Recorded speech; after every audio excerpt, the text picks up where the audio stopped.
Entonces, el proceso de traducción, si se acuerdan, y como su nombre lo dice, pues estamos cambiando ahora sí el lenguaje. Ya no estamos hablando del lenguaje de los ácidos nucleicos, que es DNA y RNA, sino que ahorita ya estamos pasando a otro, que es el de las proteínas, ¿no? Entonces, la traducción, pues es el ensamblaje de un polipéptido, ¿no? Este polipéptido, como su nombre lo dice, un péptido es, son proteínas, ¿no? Es un sinónimo de proteínas.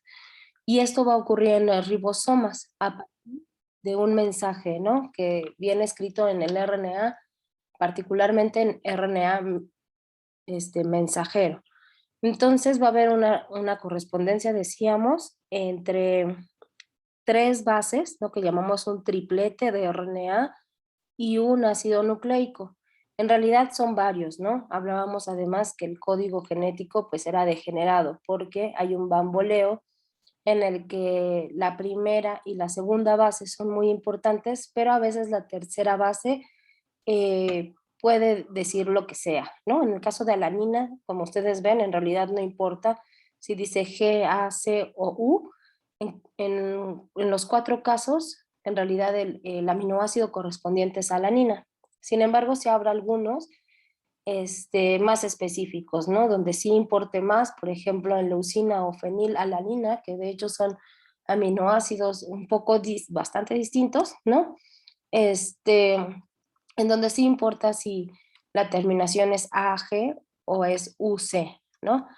Entonces, es importante también decir que cerca del 30% de la biomasa, ¿no? De lo que está contenido en una célula se dedica a la producción de proteínas, ¿no?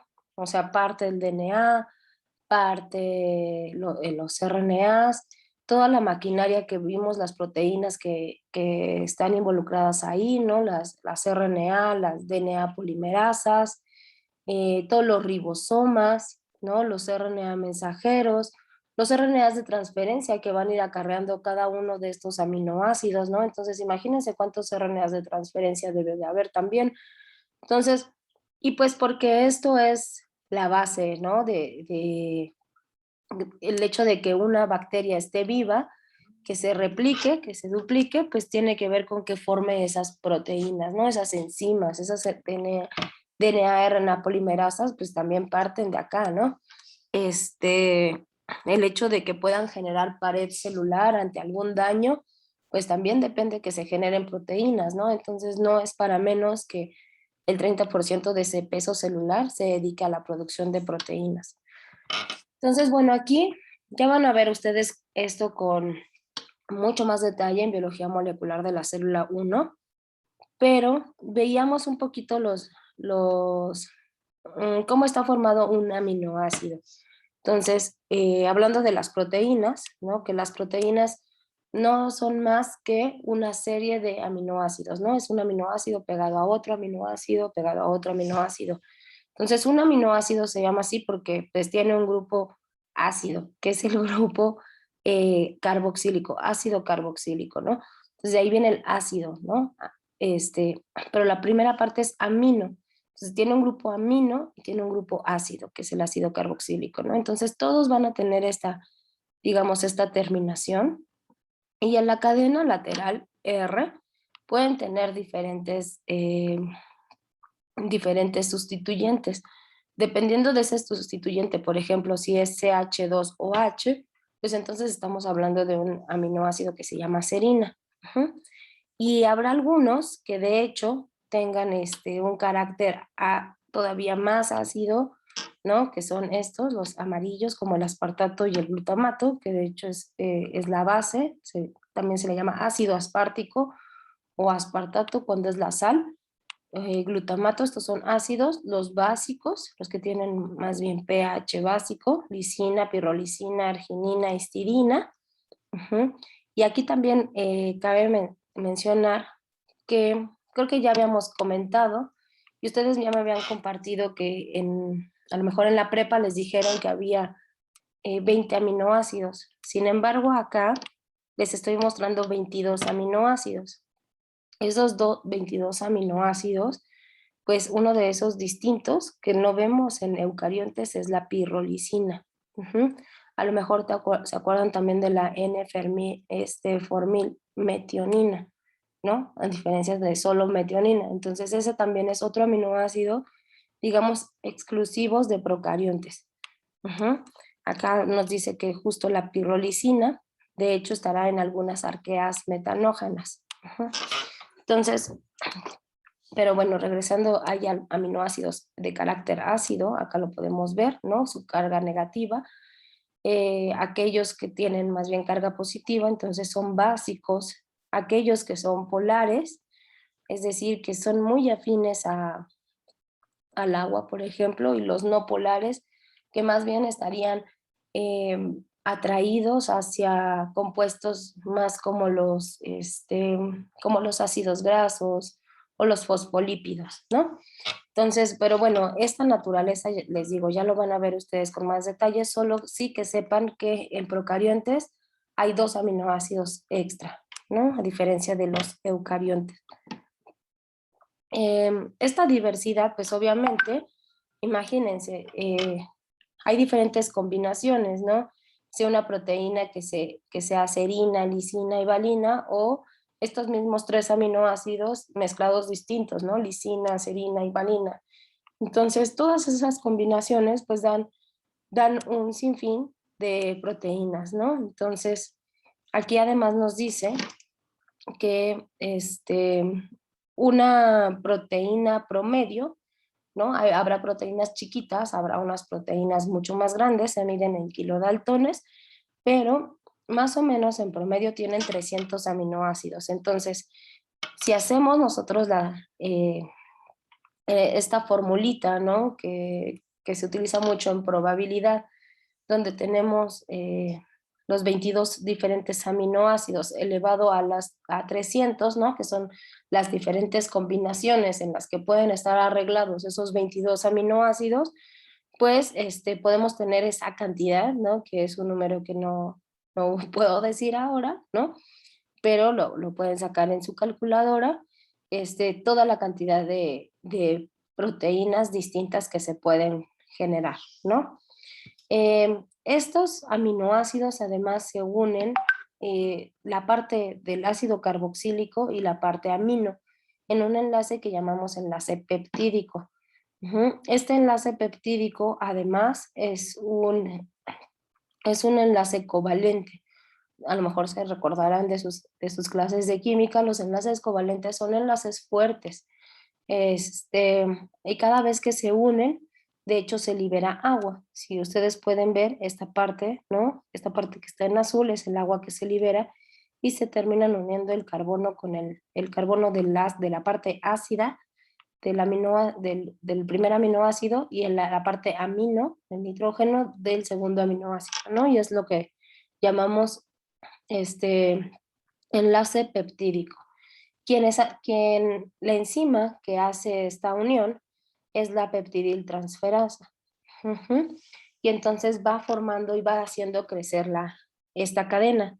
Esta peptidiltransferasa ya decíamos que está en los ribosomas. Uh-huh. Los ribosomas que son parte RNA y parte proteína también, ¿no? Entonces ellos van a traducir el mensaje genético que está en RNA mensajero, lo va a traducir a proteínas. Eh, el RNA mensajero va a ser traducido igual que los otros sentidos que hemos comentado, 5', 3', y va a producir un polipéptido, ¿no? Con un carbono terminal. Es decir, esta parte queda libre, ¿no? Si aquí ya no se une ningún otro aminoácido, esta parte queda libre, entonces por eso le llamamos que tiene un carbono terminal, ¿no? Decíamos que los RNAs de transferencia van a ir acarreando estos aminoácidos y van a ser insertados en la secuencia correcta porque cada aminoácido tiene su RNA de transferencia específico, era algo que ya también comentábamos, ¿no? Tiene un triplete, me voy a regresar tantito al código genético, es decir, aunque, eh, aunque G y la tercera base diga lo que sea, da glicina, va a haber un RNA de transferencia que tenga GGU y que esté acarreando un aminoácido de glicina. Va a haber otro RNA de transferencia que diga GGC y que también esté acarreando glicina. No es que un único RNA de transferencia pueda unir inespecíficamente este aminoácido independiente de la última letra, ¿no? Sí existen RNAs de transferencia para cada una de las combinaciones de los tripletes, ¿no? Y bueno, no, tampoco es que haya uno solo, ¿no? También hay muchos RNAs de transferencia donde su anticodón dice GGU, que traen glicina, ¿no? Entonces, bueno, entonces cada aminoácido se une a su RNA de transferencia específico y hay un apareamiento, ¿no? En el codón del RNA mensajero y el anticodón que está en el RNA de transferencia. Entonces, ¿qué es lo que necesitamos para traducir correctamente? Necesitamos un RNA mensajero, ¿no? Entonces, que ya decimos que el RNA mensajero pues tiene las bases del RNA, ¿no? Tiene uracilo en vez de timina, de esa manera lo podemos reconocer y también pues es de cadena simple, ¿no? Cada 3 pares de bases nosotros decimos que es un codón. Entonces también otra de las cosas importantes a decir, a diferencia de los eucariontes, en procariontes la transcripción y la traducción ocurren simultáneamente, ¿no? Casi al mismo tiempo en la que está saliendo esta hebra de RNA mensajero, es que llegan los diferentes ribosomas a leerlo, ¿no? Tratar de traducirlo. Entonces, eso ocurre de manera simultánea. Estos son los RNAs de transferencia, ¿no? O sea, además de un mensaje, que es el RNA mensajero, aquí es donde se unen todos los RNAs, ¿no? Llega el RNA de transferencia, decíamos, con su anticodón, con las bases complementarias de lo que está escrito en el RNA mensajero, y en este extremo es donde tiene unido el aminoácido, en el extremo 3' terminal. Ya decíamos que estos, bueno, no, quienes unen este aminoácido es la enzima aminoacil tRNA sintasa o sintetasa. Entonces, una vez que el RNA mensajero está exponiendo aquí el codón metido en el ribosoma, llega el RNA de transferencia con el anticodón y el aminoácido correspondiente, lo va a dejar en la cadena naciente, en la cadena polipeptídica naciente, y este tRNA de transferencia va a quedar, digamos, vacío, ¿no? Y va a ir a buscar su aminoácido correspondiente. Entonces, decimos que sí hay 61 tRNA mensajeros. ¿Por qué? Por cada una de las combinaciones que veíamos acá, ¿no? Entonces sí son 20 aminoácidos, ¿no? Pero cada una de las combinaciones en total son 61. Entonces, pues de hecho hay muchas más, ¿no? Pero sí, en realidad sí hay 61, ¿no? Entonces, fíjense, esta es un poco otra representación del RNA de transferencia, me parece que ya se las había mostrado. En esta parte tendría el anticodón, ¿no? Los diferentes loops que tienen, y en esta parte está uniendo a fenilalanina, ¿no? Este otro es un RNA que acarrea aspartato, ¿no? Este es como una representación molecular, a diferencia del otro que es más como un dibujito, ¿no? Pero pues es muy fácil como ver esta parte en forma de dibujo, ¿no? De manera más plana. Tenemos el RNA de mensajero que tiene su codón, dice CUC, entonces el anticodón, el apareamiento normal sería que el anticodón diga GAG, ¿no? Y este RNA de transferencia corresponde a leucina. Sin embargo, puede ser porque por la manera en cómo llega el ribosoma, cómo entra el RNA mensajero al ribosoma, que primero lee estas primeras bases, ¿no? Primero esta y luego esta. Entonces puede atraer tanto a este RNA de transferencia como a este RNA de transferencia, ¿no? Y al final, aquí, por ejemplo, aquí no corresponde, ¿no? Sin embargo, voy a regresar tantito al código genético, porque no es que en este momento se lo tengan que aprender de memoria, pero decía CUU, ¿no? CUU de leucina también, ¿no? Entonces, en ese caso se equivocó. El ribosoma se equivocó al atraer al RNA de transferencia correcto. Sin embargo, no importa porque la tercera posición en cualquiera de los casos da lo mismo, ¿no? Entonces estaría añadiendo el aminoácido correcto, ¿no? Entonces va a mantener la funcionalidad de esa proteína y es algo importante pues en esta parte del código genético degenerado, ¿no? En donde esta última posición, digamos que por evolución, está de esta forma, donde en muchas ocasiones no hay un cambio significativo, ¿no? Y que vaya a dar como resultado una deformación de la proteína y que ya no sea funcional, ¿no? Entonces estos errores puede ser que en el extremo, ¿no? Que decía G, puede ser que se aparee con U o con C, ¿no? Lo correcto es que fuera con C, pero a veces también lo hace con U. C con G, ¿no? A con U, que esto sería lo correcto.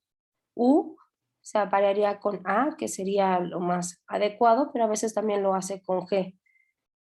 Y este es, digamos, un error cualquiera, ¿no? Que podría ser y que ocurre sobre todo para unir U, C o A. Digamos que estas tienen una mayor afinidad para esa tercera posición, ¿no? Entonces, decíamos que es en los ribosomas donde se van a juntar todos estos RNAs, diferentes RNAs, para producir la proteína, ¿no? Entonces sí quería que otra vez quedara muy claro qué son los ribosomas. Entonces los ribosomas son estas riboproteínas, ¿no? RNA ribosomal y proteínas. ¿Qué RNA ribosomales? Yo creo que ya lo he dicho así hasta el cansancio, ¿no? Pero en la subunidad grande, que está el 50S, tenemos el 23S de RNA ribosomal y el 5S, además de 31 proteínas, ¿no? Y en la subunidad pequeña, que es la 30S, está compuesta por 21 proteínas y el gen 16S de RNA ribosomal, que es el que utilizamos para identificar a procariontes, ¿no? Estas proteínas y sus RNAs homólogos están en eucariontes, ¿no? En eucariontes pequeños, que también son difíciles de identificar, se utiliza el gen 18S. Pero bueno, además tiene otras 30 proteínas para formar la subunidad pequeña en eucariontes. Y en la subunidad grande, los eucariontes tienen el 5.8 S, el 28S y el 5S de RNA ribosomal, ¿no? Más 40 proteínas. Entonces, aquí es que ocurre esta traducción, ¿no? Ya se junta el RNA ribosomal, ya vimos cuál, el RNA mensajero, que es el que va a entrar aquí, y los RNAs de transferencia que van a ir acarreando los aminoácidos para formar la proteína que va creciendo, ¿no? Entonces, este es justo otro esquema de cómo interactúan los tres tipos de RNA, ¿no? Estos tres en particular, ¿no? El RNA mensajero que trae el mensaje, el RNA ribosomal que está inserto en las diferentes subunidades y los RNAs de transferencia que traen acarreando en su extremo 3' estos diferentes aminoácidos, ¿no? Y aquí va saliendo la, la proteína nueva. Entonces, los ribosomas son estos sitios de síntesis de proteínas, van a reconocer estos elementos que señalizan el inicio de la traducción. Se aseguran de reinterpretar el código genético, ¿no? Es decir, qué decía en ácido nucleico, ahora qué va a decir en proteína, y eso hace porque estabiliza la interacción entre los RNAs de transferencia y el RNA mensajero. Ahí mismo va a ocurrir la peptidiltransferasa, ¿se acuerdan? Que es la que va a hacer el enlace peptídico Entonces ahí es donde va a suceder esta unión covalente y van a ir, digamos que dosificando, ir avanzando poco a poco la molécula de RNA mensajero para que tampoco sea de manera desordenada en cómo se van agregando los aminoácidos, ¿no? Entonces esta es otra de las representaciones de cómo va saliendo el polipéptido, ¿no? La proteína, que de hecho sale en, digamos como de aquí en el centro, en el ribosoma.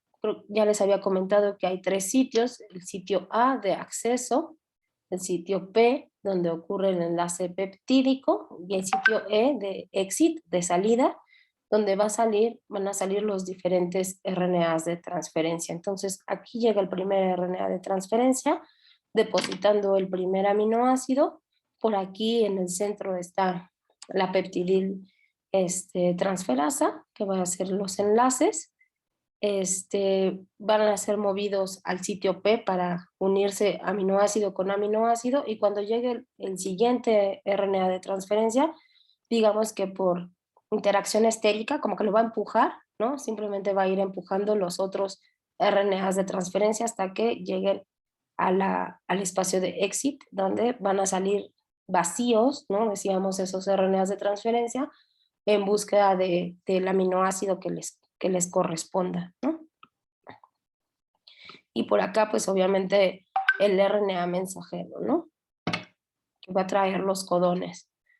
Entonces, es un poco así como sucede, ¿no? Esta parte que les decía, eh, entra el primer RNA de transferencia, pero hasta que llegue el segundo, va a empujarlo para que en esta parte, que es la zona P, ocurra este enlace peptídico por la peptidiltransferasa, ¿no? Que está aquí, no se muestra claramente, pero digamos que este sería su sitio. Y cuando llega el siguiente aminoácido, empujan al primero para que ya no tiene un aminoácido, ¿no? Entonces, y se van moviendo, ¿no? En dirección 5', 3', esto va avanzando así. El RNA de mensajero, ¿no? Con los diferentes anticodones, sus correspondientes codones y sus correspondientes anticodones en los RNAs de transferencia cargadores de los aminoácidos.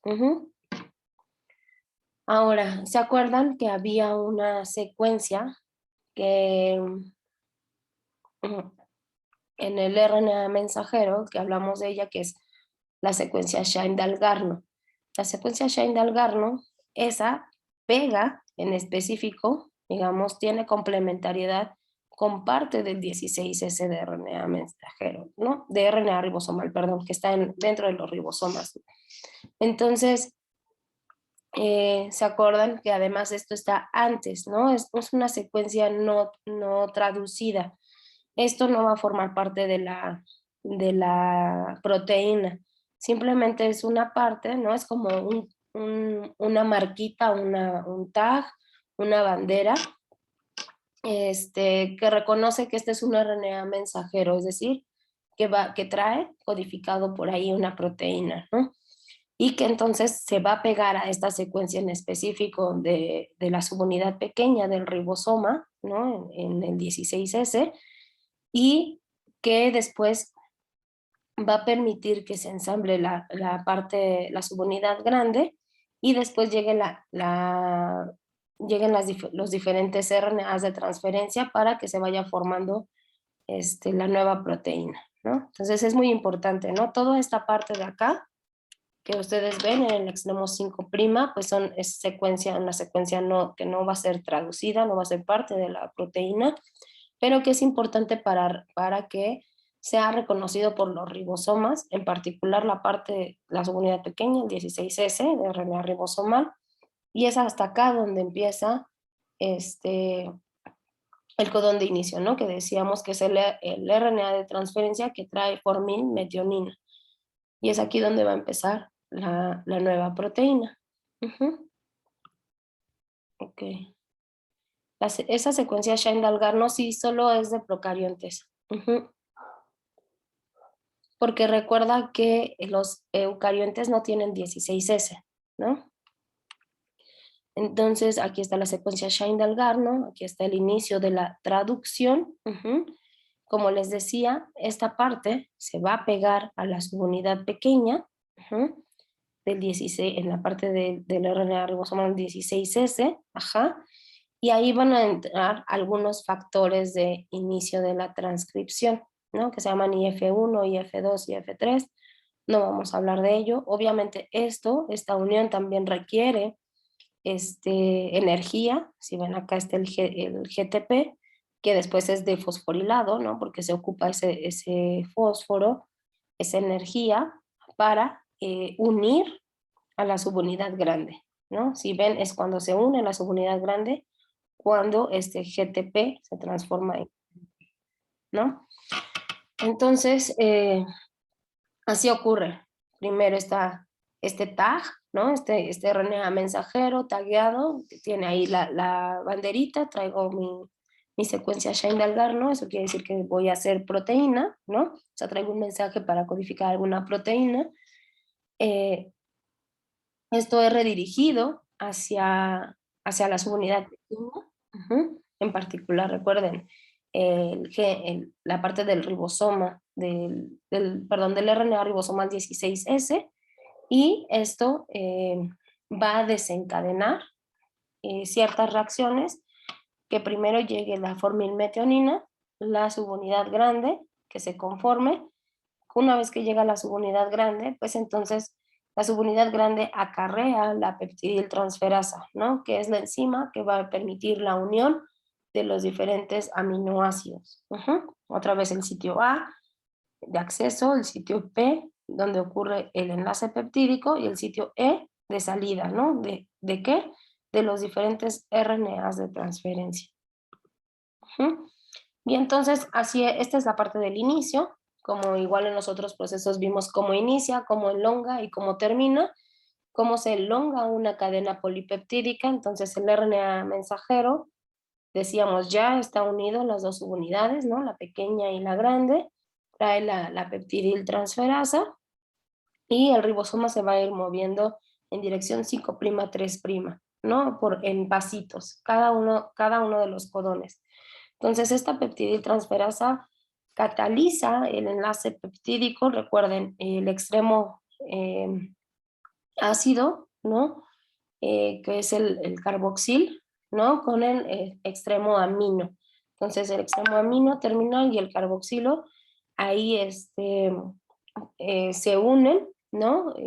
Con este enlace covalente, el enlace peptídico, dejando a cada uno de los aminoácidos, ¿no? Que van a ir formando las proteínas. Entonces, una vez que se empiezan a unir, se desconecta el RNA de transferencia que traía el formilmetionina, que siempre es el aminoácido de inicio, auge, ¿no? Y ahora ya tiene dos aminoácidos, ¿no? Y van a ir llegando los diferentes aminoácidos. Aquí está el primero, ¿no? Primero entra en el sitio A, el ribosoma va a ir avanzando de manera que el RNA de transferencia es empujada al sitio P, en el sitio P, ¿no? Donde ocurre el enlace peptídico. Ahora deja libre el sitio A para que llegue el siguiente RNA de transferencia, ¿no? Con su anticodón y su aminoácido, y aquí se unen, ¿no? Ocurre el enlace peptídico. Es aquí donde tenemos dos aminoácidos, ¿no? Sin embargo, este RNA de transferencia vacío pues tiene que salir para permitir que cuando siga avanzando el ribosoma, pues quede libre el espacio de acceso, ¿no? Y llegue el tercer RNA de transferencia para aportar el siguiente aminoácido, ¿no? Estos enlaces pues son muy costosos, como ven, requieren de energía, ¿no? De que se transbloquee este grupo fosfato para cada vez que ocurre esta reacción, ¿no? Este enlace peptídico. Entonces, bueno, sí es costoso, pero pues es muy necesario para las bacterias, para los diferentes procariontes, que este proceso suceda, ¿no? Entonces, este es otro esquema, ¿no? Donde se muestra lo mismo, está el RNA mensajero, ya anclado al ribosoma completo, y donde se muestra cómo es que es entre el sitio A y P, donde está esta enzima peptidiltransferasa que hace el enlace peptídico, ¿no? Este es el grupo formil, que hace diferente la metionina de eucariontes de procariontes, ¿no? Y entonces va avanzando. El ribosoma va avanzando, dejando libre el siguiente codón, expuesto el siguiente codón, para que llegue el siguiente RNA de transferencia, ¿no? Y así se van uniendo los diferentes aminoácidos. Siempre, recuerden, en el extremo amino y en la parte del carboxilo terminal,'no? Es el carboxilo terminal de uno con el amino de otro. Al final va a dejar un grupo carboxilo libre, ¿no? 3'. Entonces es así como va avanzando y creciendo la cadena. Conforme va incrementándose este tamaño de la cadena, lo que nosotros conocíamos de pronto, a lo mejor ustedes se recordarán, a lo mejor o no se acuerdan, cada aminoácido le corresponde una letra, ¿no? En el alfabeto. Y entonces tenemos la estructura primaria de las proteínas, donde decimos L, A, G, etcétera, ¿no? K, P, etcétera. Pero estos aminoácidos, esta secuencia de aminoácidos, pues tienen algunos grupos cargados, ya veíamos, ¿no? Que si eran ácidos, que si eran básicos.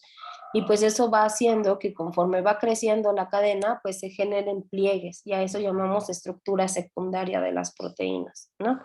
Entonces ya van adquiriendo como una diferente conformación, y hay otros pliegues, enlaces alfa, enlaces beta, que también se les llaman, que generan una estructura terciaria. Eso lo van a ver también en su siguiente curso, ¿no? En biología molecular de la célula 1.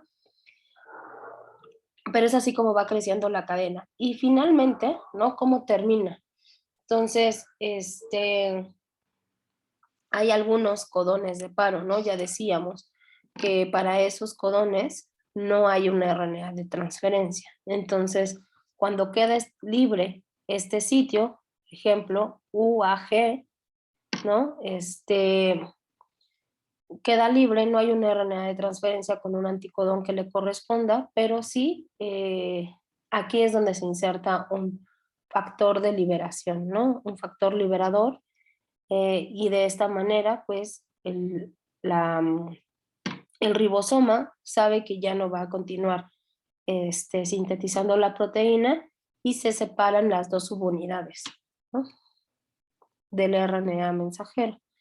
Entonces, hay 3 codones que son los de paro, que permiten que se una este factor liberador, y es UAA, UAG y UGA.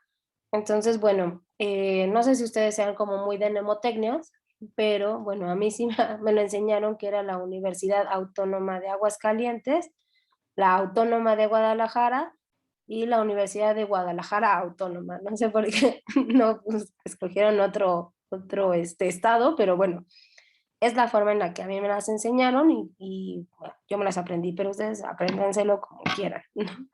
Estos 3 codones no tienen un anticodón, un RNA de transferencia con un anticodón y un aminoácido que le corresponda, y son los 3 codones que llamamos codones de paro, ¿no? Porque permiten que se unan estos factores liberadores. Y es así como termina, pues, la síntesis de esta cadena. Entonces, espero que se hayan recordado un poco de este proceso. No sé si tengan dudas hasta aquí del último paso, ¿no? En esta parte del flujo de la información, que es la traducción. ¿Sí se acordaban de esto o no? Más o menos. Más o menos. En prepa, mi maestra de biología nos puso a hacer una traducción y transcripción, me parece. Sí, hay algunos ejercicios, ¿no? En internet que están buenos. Igual voy a buscar una paginita Ahorita no es digamos, esto les va a ser mucho más útil en biología molecular de la célula 1. Ahí se tendrán que aprender los diferentes codones y su correspondencia en aminoácido, pero igual si lo van practicando está bien, ¿no? Para que no se les olvide. Ok. Dice Mariana que le pusieron una gatita amorosa el último. Ah, que está bonito, está lindo ese. Ok, bueno, entonces les voy a dejar también, yo creo que esta presentación ya la tenían, que es la que dice genética y sexualidad bacteriana, segunda parte, y vamos a empezar con la última parte de genética, que es cómo se reproducen las bacterias, ¿no? Aparte de la sexualidad. Entonces, déjenme ver dónde quedó. Acá está. Ok, no sé, ¿no tienen dudas entonces? Más o menos, ahí va quedando claro.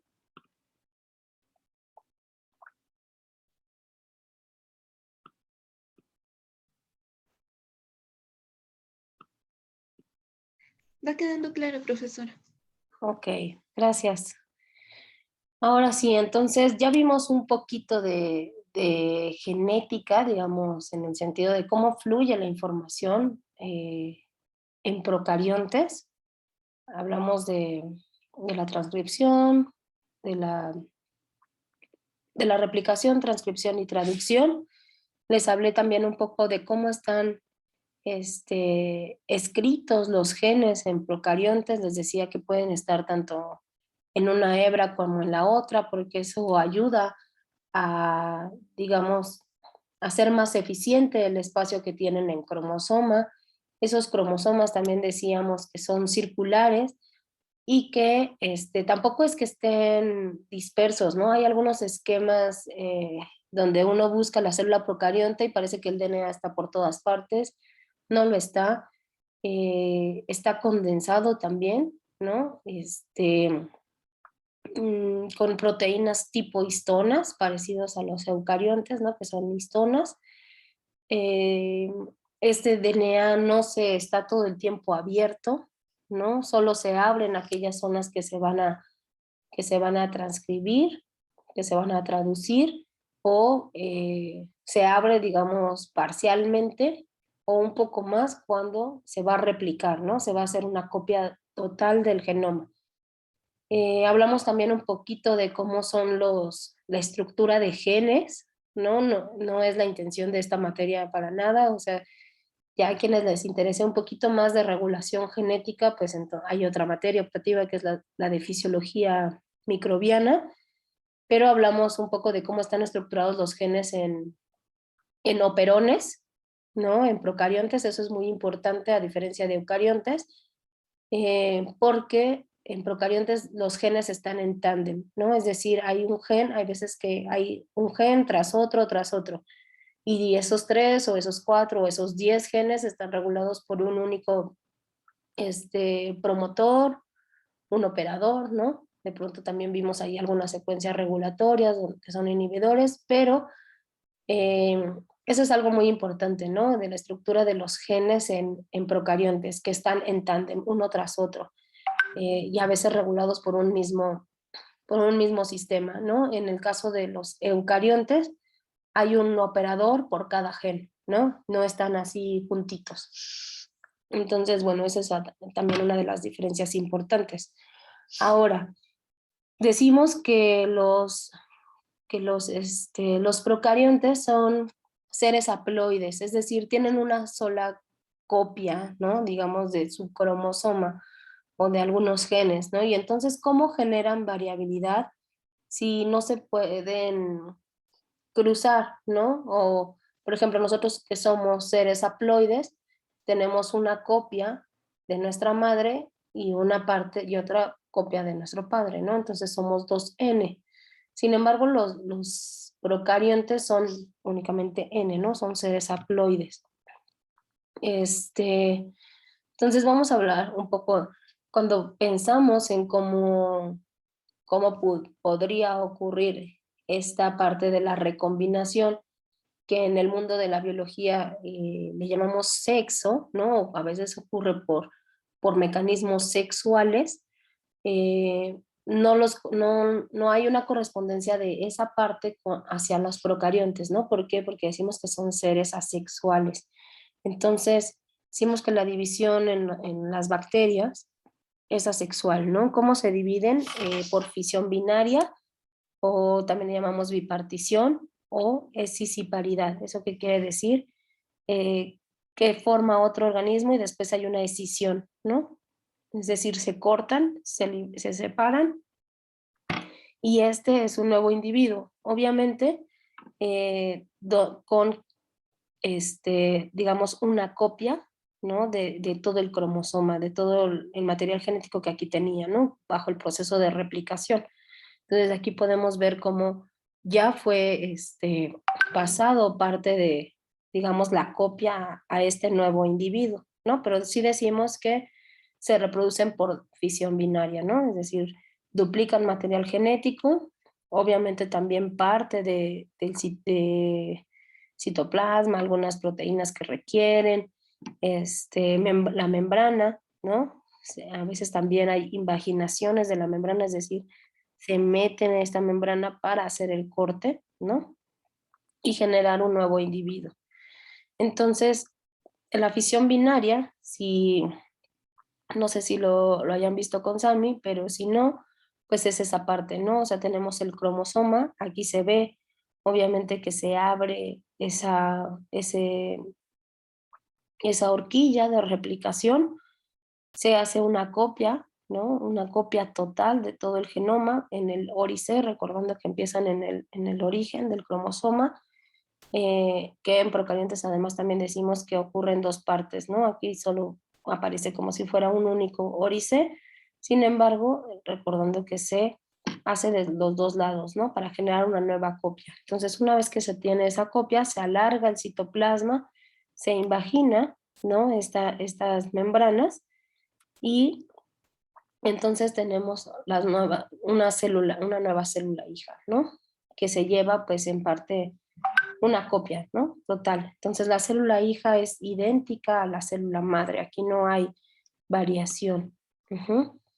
Ahora les decía esta parte de la recombinación o cómo se generan variantes independiente de la mutación, que es algo que vamos a ver ya en la siguiente clase, y que podemos decir que es el sexo en bacterias, es la recombinación genética.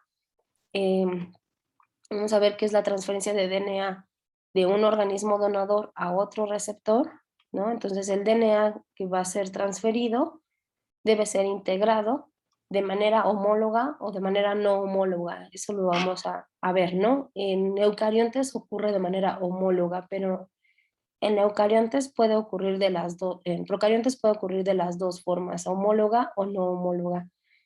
¿Qué es la recombinación homóloga? Es donde tienen la misma secuencia.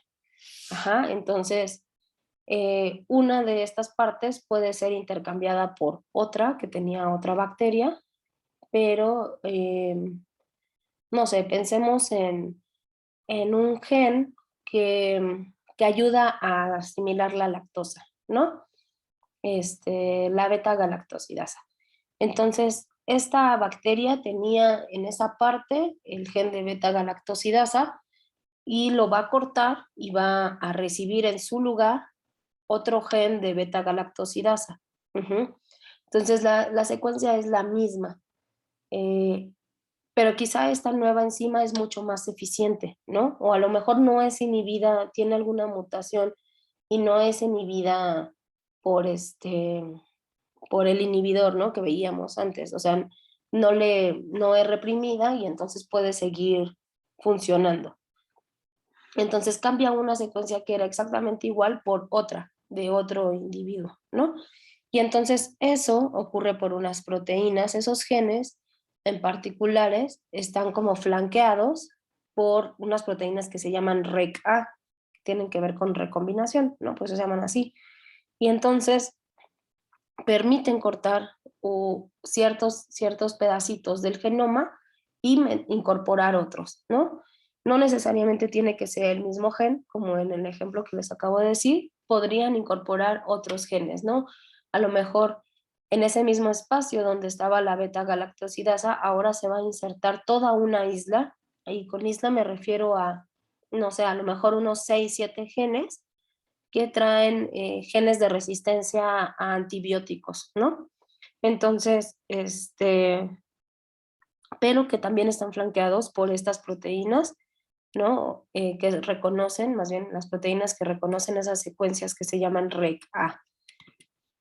Entonces, bueno, ¿qué elementos genéticos hay en procariontes, ¿no? Es decir, ¿qué estructuras tenemos que tienen DNA o tienen material genético, ¿no? No necesariamente tiene que ser DNA.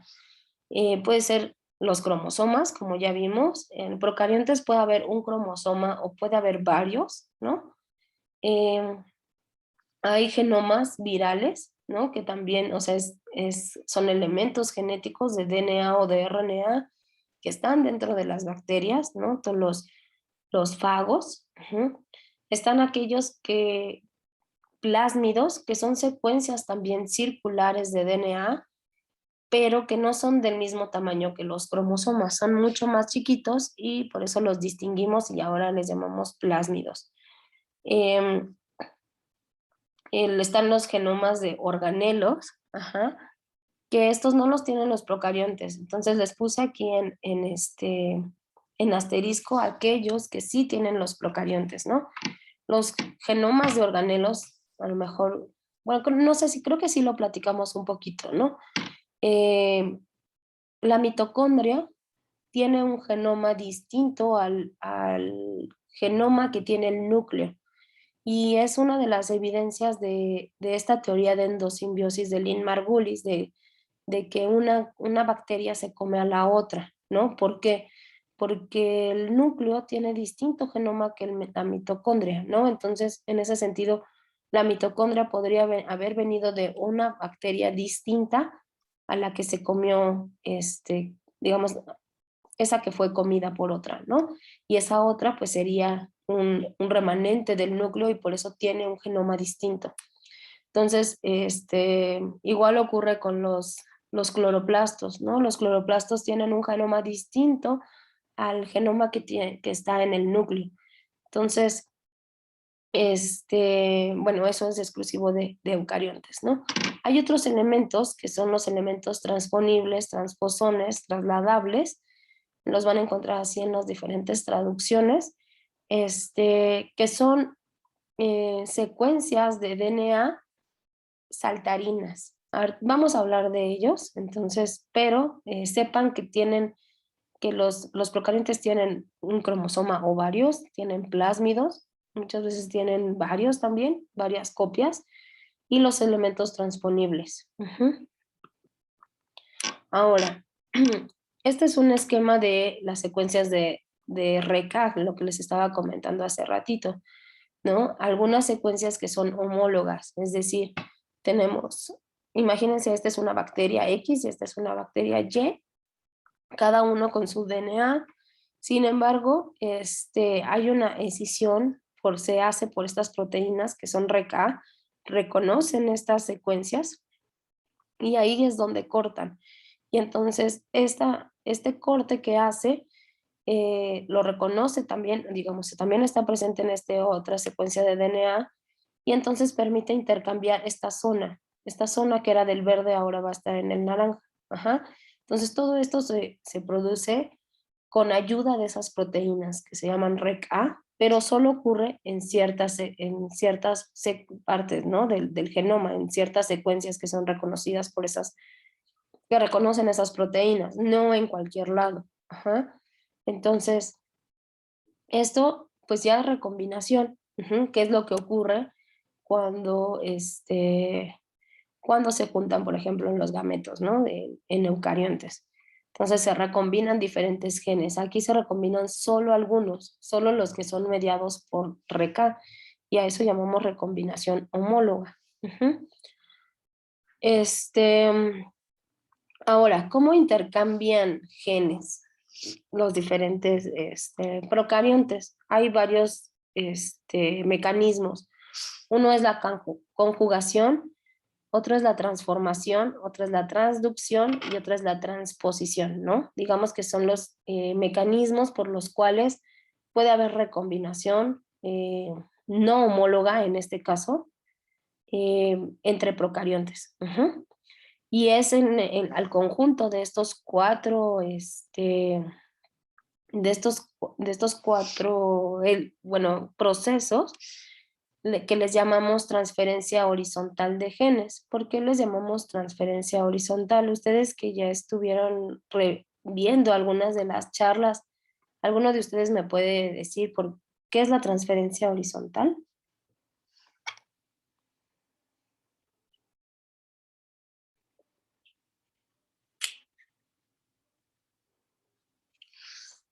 En las charlas de la semana de procariontes, creo que sí hubo ahí un par que mencionó la transferencia horizontal, ¿sí se acuerdan? No,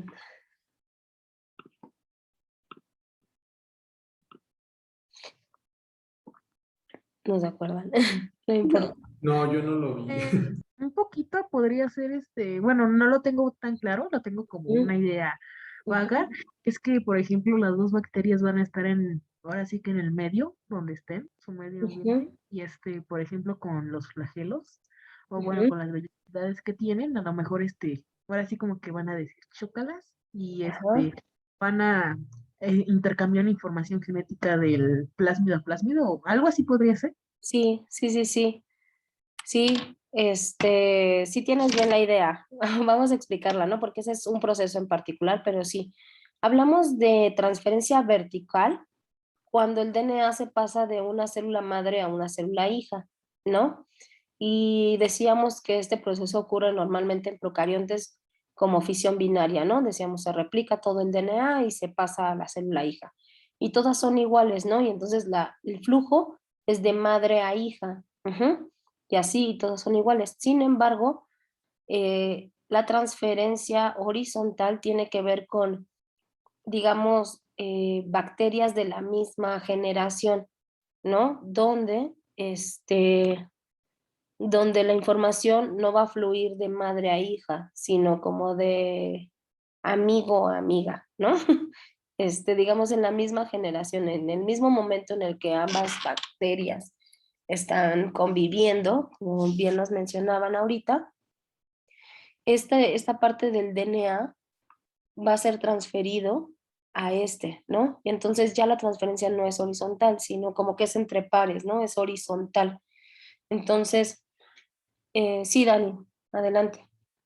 Tengo una duda. Esto es pues, es que me genera un poco de duda porque si todos son iguales, como que beneficio o es entre diferentes especies. Diferentes especies, ¿no? Si tú ves, por ejemplo, digamos que todas estas son E. coli, pero en este caso es una E. coli conviviendo, no sé, con salmonella, ¿no?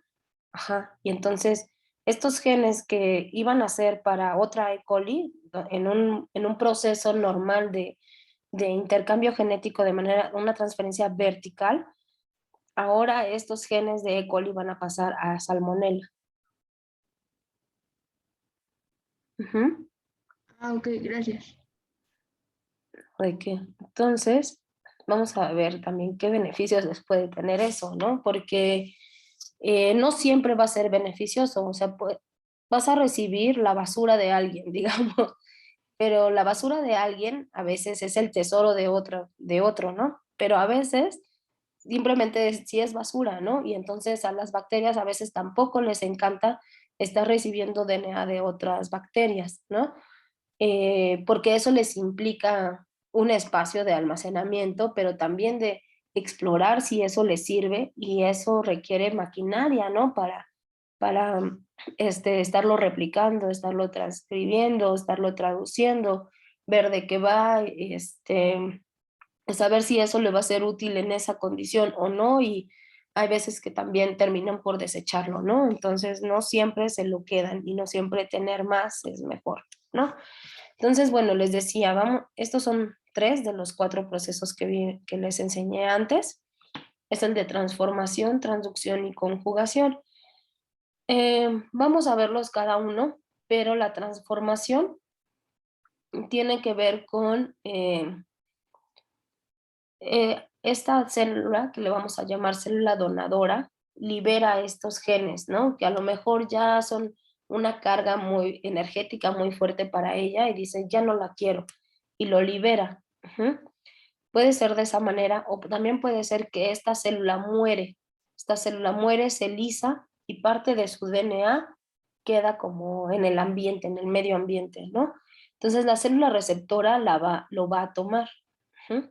No va a ser cualquiera, van a ser algunas células que llamamos células competentes. En laboratorio, nosotros hacemos este proceso muy cotidianamente, que es el proceso de transformación, y para ayudar a que esta célula tome los genes que nosotros estamos poniendo en el medio, le causamos como algunos choques, pueden ser algunos choques eléctricos para que abra tantito sus membranas, o a veces lo estresamos con cierta carga de sales para que abran sus membranas, ¿no?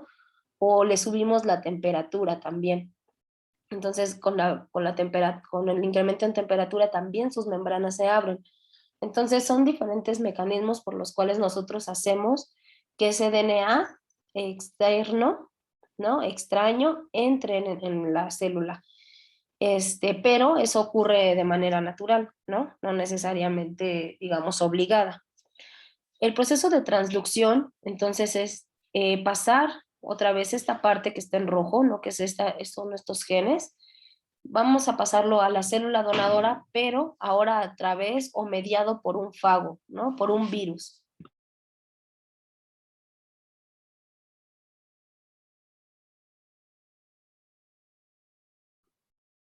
¿Ok?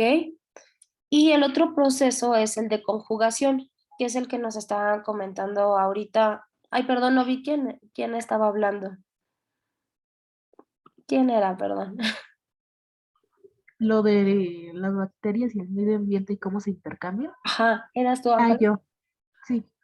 Ujú. Esto de como chócalas, ¿no? O sea, como que, Sí, eh, por ejemplo, tienen algunas tienen vellosidades que les ayudan ajá, a pasarse en el medio, y entonces esas vellosidades podrían ayudar a eso, ¿no? sí, sí, sí, sí, de hecho son mediadas por una estructura en particular. Ahorita vamos a ver, ¿no? O sea, no es como lo que sea, sino es esta estructura que permite hacer el puente. Entonces, en este caso, si les presento, este es un plásmido, ¿no?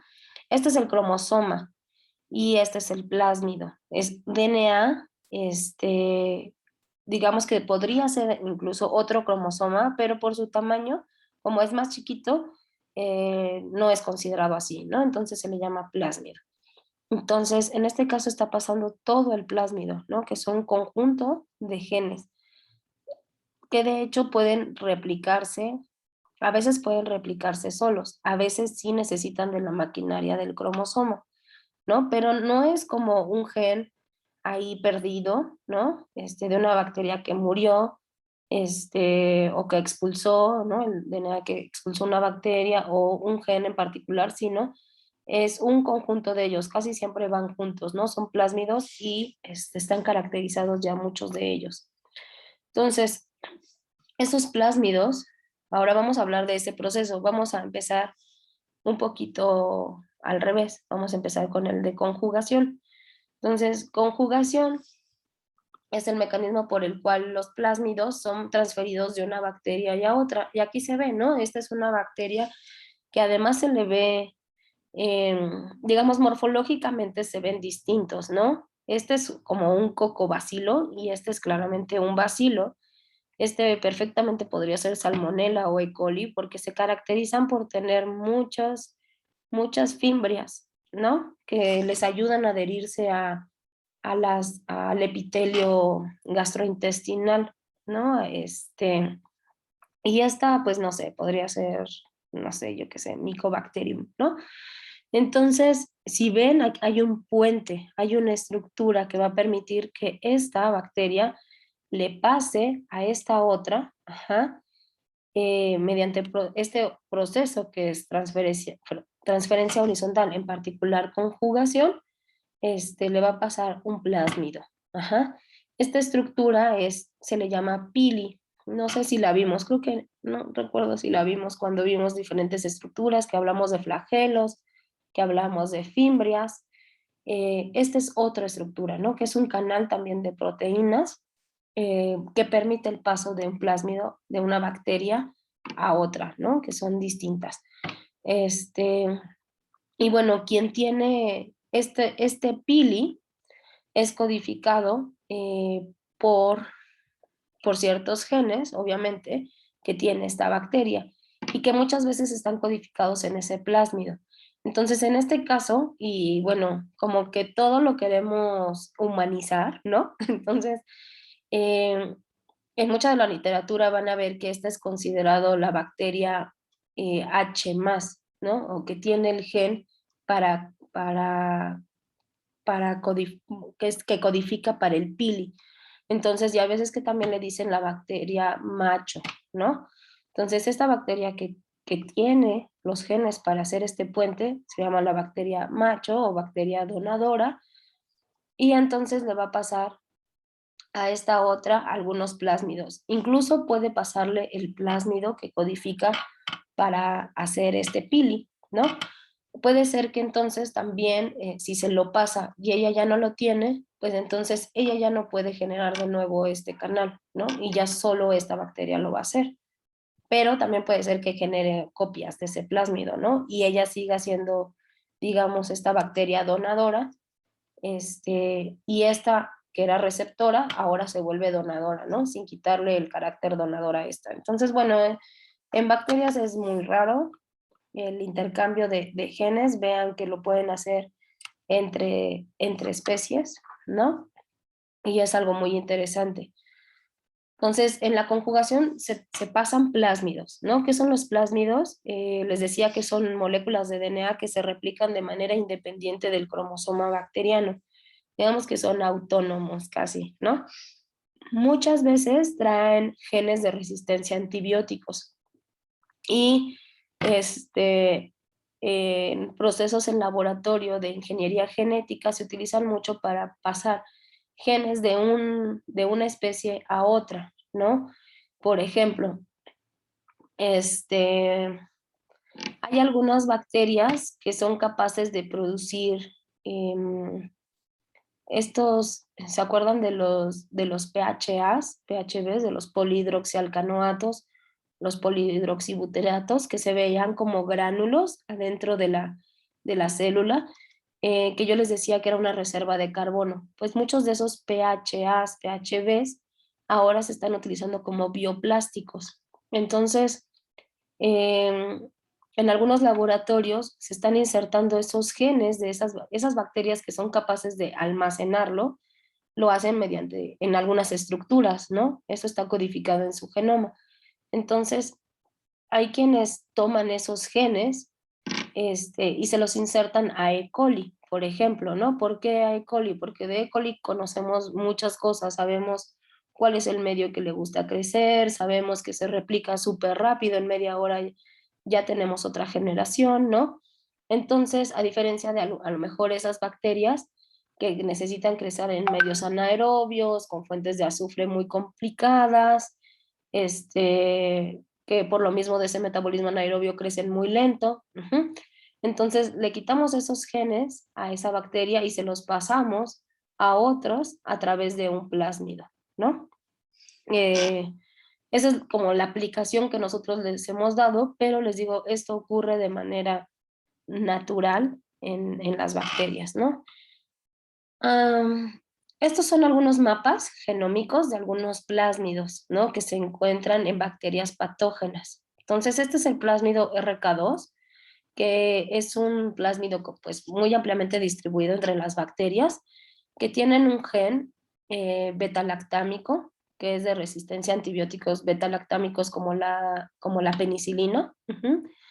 Tienen algunos accesorios, ¿no? Funciones de transferencia, así parecidos a los de REC-A, que ayudan a transferir genes, o sea, no solo plásmidos, sino otros genes. Tiene, por ejemplo, acá un gen de resistencia a canamicina. Aquí está el origen de transferencia de la conjugación. y genes de resistencia a tetraciclina, ¿no? Entonces imagínense esta bacteria que tiene este plásmido y se lo pasa a otra bacteria a lo mejor ambiental, ¿no? Imaginemos que esta es una salmonela resistente, ¿no? Resistente a tetraciclina, a penicilina y a kanamicina, ¿no? Eso quiere decir que aunque nosotros la intentemos tratar con esos antibióticos, ella va a evadir esos mecanismos. Ya vamos a verlo en la siguiente clase cómo lo hacen. Pero entonces, esta salmonela se lo pasa a un, no sé, a una zospirillina, a un rhizobium cualquiera, ¿no? Que es ambiental, que no hace daño ni nada. Pues también se vuelve resistente, ¿no? O sea, si lo acepta este plásmido y decide integrarlo, lo va a tener ahí. Y entonces, ahora tenemos cepas que son ambientales, ¿no? Ahora con resistencia. Y este es uno de los problemas que ya vamos a también a abordar un poquito más en la siguiente sesión, ¿no? Del problema de resistencia a antibióticos. Pero bueno, puede ser que a Rhizobium, a lo mejor como vive en el suelo, no sé, imagínense, en un campo de maíz con frijol, pues a lo mejor no le sirva, a lo mejor ni siquiera quiera tener este plásmido, porque a lo mejor en ese campo no se aplican antibióticos, ¿no? Entonces quizá lo deseche y ya no hay problema, pero ¿qué tal si sí se lo queda, ¿no? Este es otro plásmido de coli, de diferentes E. colis que son patógenas, que es el plásmido CG86, que tiene resistencia a mercurio, resistencia a sulfanilamida, a tetraciclina y además tiene algunas toxinas bacterianas. Hablamos un poquito cuando hablamos de los serotipos, a lo mejor se recordarán de los serotipos de E. coli, que tienen diferentes toxinas, ¿no? Que permiten invadir cierta parte del epitelio y dependiendo de las toxinas que tengan, pueden causar diarrea normal, o sea, donde solo rompen las células y se libera agua. Puede ser que puedan penetrar mucho más y que además liberen sangre, ¿no? Y que sea una diarrea sangrienta. Y entonces eso tiene que ver también con las toxinas que tienen. Entonces igual, ¿no? Imagínense que esto se lo pasan, estas toxinas se lo pasan ahora a otra bacteria, digamos del colon normal, que no era patógena y ahora lo es, ¿no? Entonces, ese es como, serían algunas ventajas, a lo mejor les permite colonizar otras células, ¿no? Y obtener nutrientes de ahí. Ajá. Entonces, bueno, ujú, ok. Esto es cuánto mide el genoma de una E. coli, ¿no? El genoma es de 4.7 por 10 a la 6 pares de bases, o más exactamente esto, ¿no? 4.639.211 pares de bases, es lo que tiene el genoma de E. coli, para que lo comparen un poquito con el tamaño de los plásmidos. Vean que son, pues, más chiquitos, ¿no? Este mide 60.000 pares de bases. Entonces no es como la décima parte, ¿no? Lo mejor de todo el genoma. Son más chiquitos, es un poco para que se den idea de que, o sea, aunque tienen sus propios orígenes de replicación y todo, suelen ser mucho más chiquitos, ¿no? Tales que de hecho pasan por esos canales que son el pili. Y bueno, solo comparado con, digamos, las pares del genoma humano, ¿no? Ahora, hay diferentes tipos de plásmidos, no solo los de resistencia, como los que les acabo de enseñar. Están los plásmidos de fertilidad o los plásmidos F o HF, de los que les decía que son capaces de generar estos pilis. Algunos que son plásmidos de colicinas, que también les permite generar, son toxinas que les permite tener acceso a otros nutrientes. Algunos plásmidos que de hecho traen genes para degradar, por ejemplo, tolueno, ácido salicílico, estos genes de los cuales hablaban de la bioremediación, ¿no? Que están presentes en algunas bacterias, también pueden ser aislados y meterlos en un plásmido para metérselos a otra bacteria, ¿no?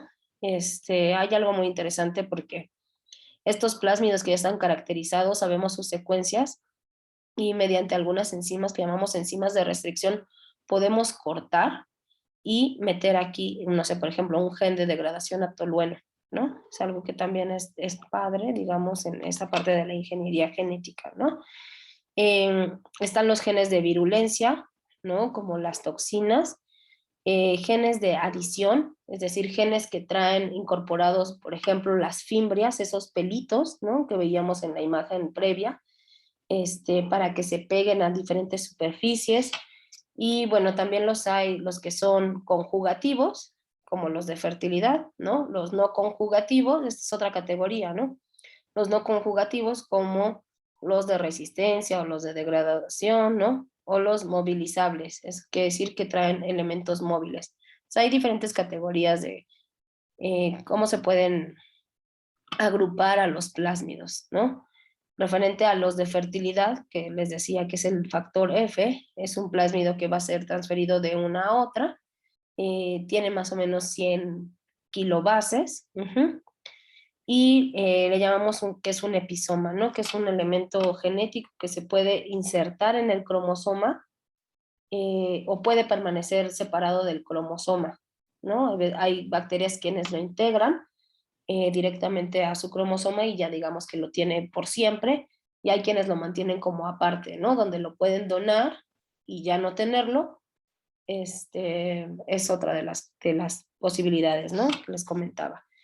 Estos plásmidos, el factor F de fertilidad, tiene un bajo número de copias, es decir, hay 1 o 2 plásmidos por célula. Hay algunos plásmidos que tienen miles de copias, ¿no? Entonces pueden estarlos esparciendo, pueden estarlos donando y no les importa, ¿no? Sin embargo, el de fertilidad, el que genera el pili de conjugación, generalmente solo tiene 1 o 2 copias, ¿no? Entonces puede ser que si ya lo donó 2 veces, a lo mejor ya se quedó sin esa posibilidad de intercambiar genes con otras especies, ¿no? Y este es un poquito cómo se dona, ¿no? El DNA es transferido de la célula donadora o F+, a esta receptora que tiene F-, les decía, la F+, es capaz de generar esos puentes que son los pilis, entonces establecer este canal en donde una de las copias, en este caso, va a ser transferida a esta otra célula, ¿no? Entonces, esta que no era capaz de generar pilis, que era F-, ahora se vuelve F+. En este caso solo compartió una copia, ¿no? Y las dos ahora son capaces de generar estos puentes, ¿no? De comunicación y transferir otros, y otros plásmidos, ¿no? Entonces, cuando se integra el cromosoma ya no se llama F o F+, ¿no? Se llama HFR. Entonces, es el factor integrativo, ¿no? En esta parte tienen algunas células de reconocimiento en el cromosoma, donde ahora se puede insertar. Entonces, esta bacteria, que es una E. coli, pues ya no va a perder ese cromosoma, ¿no? Ese plásmido, perdón. Ese plásmido siempre va a tener la capacidad de generar esos puentes, ¿no? Para conjugar, es decir, para intercambiar genes. Y eso lo hacen pues en secuencias muy específicas que se llaman IS3, donde se permite la integración de esa secuencia en el genoma, ¿no? Ahora vamos a hablar de otro proceso que es el de transformación. El que vimos era conjugación, ¿no? Que se mueven plásmidos a través del pili. La transformación era el primer esquema, donde hay DNA exógeno que está por ahí libre en el medio ambiente. Les decía, puede ser de una bacteria muerta, entra en contacto con un receptor que le llamamos competente, es decir, que tiene abiertas sus poros o permite la entrada de DNA, ¿no? Entonces, este DNA que es tomado por la célula, digamos, competente, usualmente se recombina con genes del cromosoma bacteriano, ¿no? Con estas partes mediado a veces por estas proteínas REC-A, pero a veces lo hace simplemente en donde sea, ¿no? Entonces, esta transformación pues, puede alterar el fenotipo de una célula receptora. Es por este mecanismo de transformación que de hecho se han generado muchos medicamentos biotecnológicos. Un ejemplo claro pues es el de la insulina, ¿no? La insulina, antes, creo que, no sé si ya les conté esta historia, pero antes se obtenía de cerdos, de los páncreas de los cerdos, y se inyectaban a las personas diabéticas, ¿no? Que no producen suficiente insulina, y para degradar la glucosa. Sin embargo, muchas veces esta proteína, pues al ser de otro animal, pues generaba reacciones adversas, ¿no? En las personas que se inyectaban. Entonces, una vez que se secuencia el genoma humano, que se sabe la secuencia de la insulina, esa secuencia de DNA se inserta mediante procesos de transformación en células de E. coli. Y ahora la insulina que se inyectan los niños, sobre todo los que tienen diabetes tipo 1, ¿no? Que son insulinodependientes, viene de una bacteria, pero es una insulina humana. Entonces, y porque ya les he dicho que E. coli tiene muchos beneficios, ¿no? La conocemos bien y se reproduce rápido, entonces rápido reproduce esa proteína, la podemos aislar, purificar y ponerla en inyectables, ¿no? La transformación puede alterar el fenotipo de la célula receptora. Muchas veces acoplado, cuando estamos apenas empezando un proceso, digamos en este caso biotecnológico, como les acabo de mencionar, donde queremos insertar un gen, a veces nos valemos de otros genes que llamamos genes reporteros. Y a veces acoplamos, por ejemplo, el gen de la insulina junto, digamos que es la proteína que queremos reproducir, pero podría ser cualquier otra, no sé, por ejemplo, un factor de crecimiento humano, ¿no? Para los niños que no crecen mucho. Entonces, esos factores de crecimiento podrían estar acoplados a un gen reportero, como el gen de la proteína verde fluorescente, el GFP, que viene de hecho de una medusa, ¿no? Entonces, eso hace que las medusas florezcan. Si nosotros se lo insertamos a una bacteria E. coli y lo integra en su genoma, pues entonces ahora cada vez que se reproduzca esa célula y que traiga acoplado ese gen, esas células de E. coli van a florecer. Y así nos damos cuenta que sí insertó ese gen, ¿no? Entonces, en ese caso estaríamos alterando el fenotipo de la célula receptora. Si se acuerdan del principio transformante de Griffiths, no sé si se acuerdan de las ratitas que, que eran virulentas y que a veces cuando se morían le tomaban un poco del suero, se inyectaban a otra y veían si se morían o no se morían, ¿no? Que llamaban el principio transformante. Entonces, si se acuerdan, había dos cepas de Streptococcus pneumoniae, unos que eran lisas y unas que eran rugosas. Las lisas tenían la capacidad de generar cápsula y entonces pasar desapercibidas por el sistema inmune y entonces ocasionaban siempre la muerte.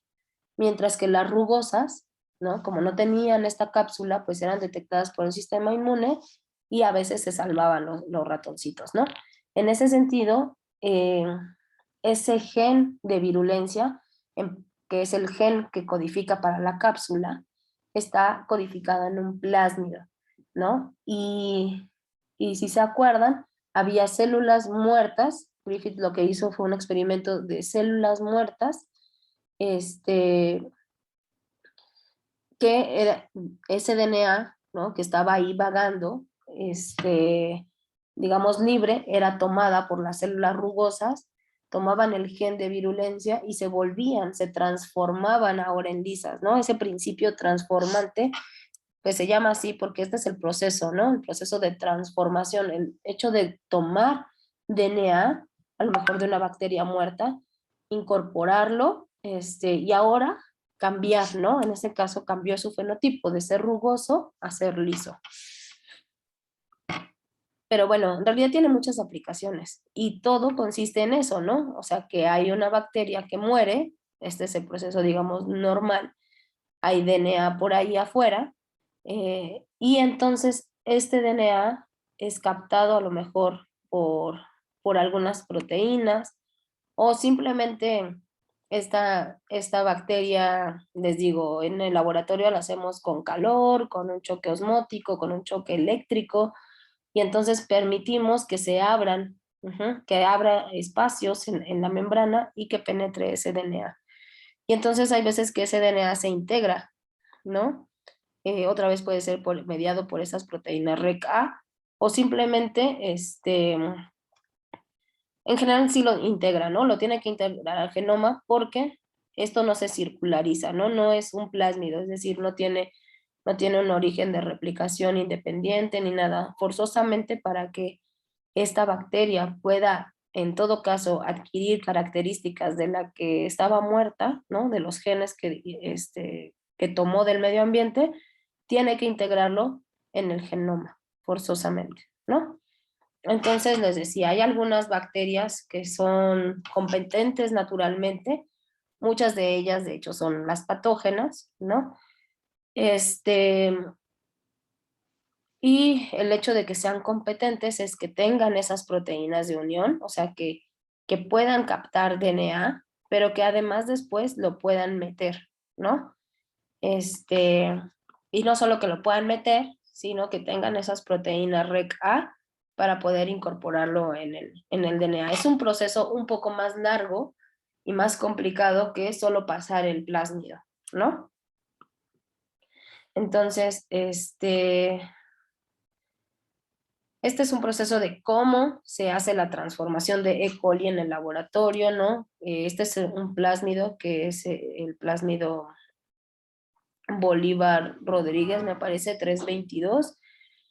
Bolívar Zapata, digamos, es un investigador mexicano que está en el Instituto de Biotecnología, pero pionero en esta técnica de transformación. Cuando estaba en Estados Unidos, desarrolló este plásmido para poder incorporar genes en diferentes bacterias, ¿no? Y que permitió, pues, tecnologías como las que les acabo de decir, de la insulina recombinante, ¿no? Entonces, ellos tienen muy claro cuáles son las secuencias, las pueden cortar con algunas enzimas de restricción muy específicas, meter el gen que quieran y después ligarlo, ¿no? Ligar el DNA, ¿recuerdan la DNA ligasa que cierra esas uniones? Entonces estos cortes que se hicieron mediante esta enzima son luego reparados, ¿no? Pero ya metieron aquí el nuevo DNA. Y después usualmente están acoplados, por ejemplo, a genes de resistencia a tetraciclina o ampicilina. Entonces una manera de seleccionar cuáles sí incorporaron el gen que ellos querían, que está aquí metido, pues es exponiendo al cultivo a ampicilina, ¿no? O a tetraciclina. Entonces, quienes no tengan este plásmido, pues van a morir en presencia de tetraciclina, por ejemplo, ¿no? Y eso es un indicador, no necesariamente seguro, pero es muy seguro que pues tenga el gen que le quisieron meter, ¿no? Entonces esto ocurre y es un proceso, les digo que ocurre mucho en laboratorio y es la transformación de genes ligados, ¿no? El gen que nosotros queremos, o que es de nuestro interés, pero está ligado dentro de un plásmido a estos otros genes, ¿no? De resistencia a antibióticos. Entonces, pues eso nos permite como ir mapeando el orden de los genes, saber que sí se insertó en el lugar adecuado, porque si las enzimas son inespecíficas, pues de hecho podemos cortar, no sé, por ejemplo, aquí, ¿no? Y si cortamos aquí, queremos insertar el gen de nuestro interés en esta parte, pero ya cortamos el gen de ampicilina, pues esa ampicilina no nos va a servir como método de selección, ¿no? Ok, entonces, les digo, se pueden insertar en diferentes partes, en diferentes secciones. Por ejemplo, en este caso está mostrando 3 secciones en las cuales se pueden insertar esos genes, porque se conocen cuáles son las secuencias que flanquean la A, la B o la C, ¿no? Y entonces la idea es hacer un corte y empalme, ¿no? No voy a abundar un poco en esto, simplemente quiero que sepan que es un proceso, digamos, en el que las bacterias adquieren DNA externo y que esto también puede ser manipulado en el laboratorio para poder insertar los genes de nuestro interés, ¿no? Y esto simplemente habla de la ligación de genes, donde están metiendo A, A con B, ¿no? Solo B, B con C o solo C, pero bueno. Ok, entonces ese es el proceso de transformación. Y ahorita vamos a hablar del otro proceso, el que es mediado por fagos, que es el de transducción. Entonces, hay algunos virus que infectan a bacterias y son los bacteriófagos. Esos virus pues son tal cual parásitos intracelulares que se van a multiplicar dentro de las bacterias haciendo uso de la maquinaria de ellas, ¿no? Como ustedes saben, los virus no son considerados seres vivos porque no son capaces de reproducir su genoma, siempre requieren de alguna otra maquinaria, ¿no? Sin embargo, pues traen DNA o traen RNA, y se replican, necesitan de esa maquinaria, ¿no? De alguna célula. Entonces, aquí se ven algunas de las partes de estos bacteriófagos.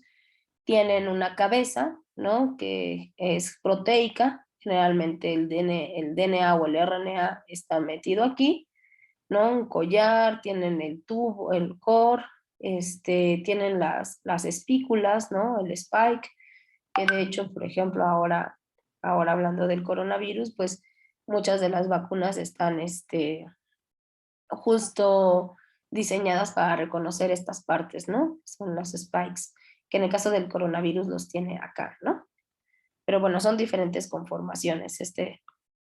Hablando de los de los fagos, ¿no? O de los bacteriófagos, en su nombre completo, a veces atraviesan dos ciclos. El ciclo lítico, ay, perdón, y el ciclo lisogénico. Ahorita les voy a decir de cada uno, ¿no? Entonces, el ciclo lítico, generalmente, pues, digamos, es la parte de la fase virulenta, ¿no? De estos fagos, ¿no? ¿Cómo sucede? Digamos que está este fago, se une, ¿no? A la célula en la que va a infectar, tiene mecanismos como de inyección de su DNA, entonces inyecta este DNA, ajá, y lo que hace es ocupar esta maquinaria, pero una vez que su función, digamos, en esta fase que es el ciclo lítico, no le importa y termina con su hospedero, ¿no? En este caso, si ven, se llama digestión del DNA, es el corte de este DNA, y a partir de que lo corta, ¿no? Que impide que el DNA del hospedero a lo mejor reaccione o se enfrente al DNA del fago, que lo identifique como extraño, ocupa pedacitos de acá, su maquinaria, sus ribosomas, todo para reproducirse, ¿no? Entonces, duplicar esos DNAs. Entonces, una vez que se duplica, en este DNA, pues obviamente trae codificado cómo hacer la cápside, cómo hacer el tubo, cómo hacer los spikes, todo, ¿no? Una vez que se integra, este fago rompe las membranas, termina lisando, por eso se llama ciclo lítico, ¿no? Termina lisando la célula, que nada más ya era su reservorio, para nuevamente empezar un nuevo ciclo, ¿no? Todos estos que van a salir van a ir a infectar una nueva bacteria, ¿no? Sin embargo, hay algunos de estos fagos que están solo en ciclo lisogénico, ¿no? En ese caso, ese DNA se integra, no rompe, no lisa, ¿no? No digiere, como es el término adecuado, el DNA del hospedero, sino que se integra. Y entonces cada vez que la bacteria replica todo su genoma, también replica el genoma del virus, ¿no? Y entonces aquí, por ejemplo, se está dividiendo, tiene un proceso de fisión binaria esta bacteria. Sin embargo, este DNA del fago, pues también está ya en la nueva bacteria, ¿no? Y eventualmente se está replicando, hasta que decide separarse, ¿no? Hay algunos que cuando deciden separarse entran en el ciclo lítico, y ahora sí otra vez sucede lo que veíamos en la diapositiva anterior, ¿no? Rompen el DNA, utilizan toda la maquinaria, lisan la célula y salen, ¿no? Pero hay algunos que de hecho se mantienen solo en esta forma, ¿no? Y ahora esto que tiene que ver con los procesos de transferencia horizontal de genes en bacterias. Pues bueno, lo que sucede en este proceso, que es la transducción, ¿no? Que es otro proceso de recombinación, va a ser transferido de una bacteria a otra, pero a través de un bacteriófago, ¿no? Hay algo que llamamos transducción generalizada y otra que es la transducción especializada. En la generalizada, el fragmento de DNA va a ser transferido por un bacteriófago lítico que carga accidentalmente el DNA bacteriano, ¿no? Entonces me voy a regresar tantito. Déjenme ver si tengo una imagen. Creo que no. En esta parte, ¿no? Entonces cuando ya rompió el DNA de la bacteria, si ustedes observan, la cápside integra el DNA del fago. Sin embargo, esta cápside puede accidentalmente tomar DNA de la bacteria, ¿no? Y acarrearlo. Y entonces, de esta manera, cuando infecta, ahora imagínense este fago, pero ahora con un pedacito azul, cuando infecta esta nueva bacteria, lo que hace es inyectar DNA de la bacteria previa a la que infectó, ¿no? Entonces es una transducción generalizada donde pues básicamente es un error, ¿no? Es un error del fago. Entonces es lo que le llaman un error en la maduración, ¿no?